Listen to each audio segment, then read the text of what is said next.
So this is the cam bridge that goes on the transmission side of the cams. This tool will sit in the back of the cams in the slots, and the slots need to be above the plane of the head. Here's a picture of the back of the cams.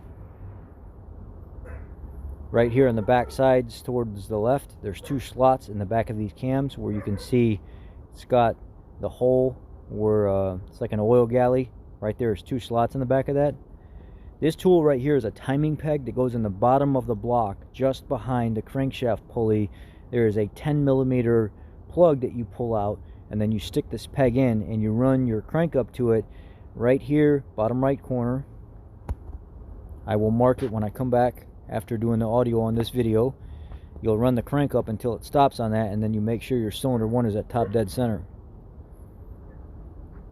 Now, if you have the starter out of the vehicle, this goes in the starter holes across that, and there's a slot that basically locks into the flywheel, and you run a nut and bolt through here and you lock it down, and it helps hold the flywheel while you torque your crank and your cam caps and stuff like that. This will hold everything together, and it will help keep it aligned.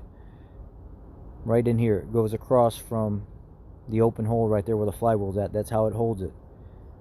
Now, the tool that I'm showing you here is a bridge that goes in between the cam phasers, and there's an arrow in the center that points up, and when those phasers are in the right position, this tool just slides right in and keeps them locked in so you can finish your timing process.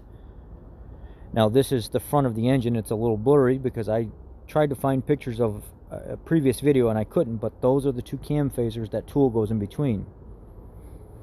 This tool here, that little bent eyelid on the end, that one little single piece, it goes into the back of your crankshaft pulley. There's a little slot in there, and that's the timing point for the crank position sensor, and this must be in that slot before your timing is done and set.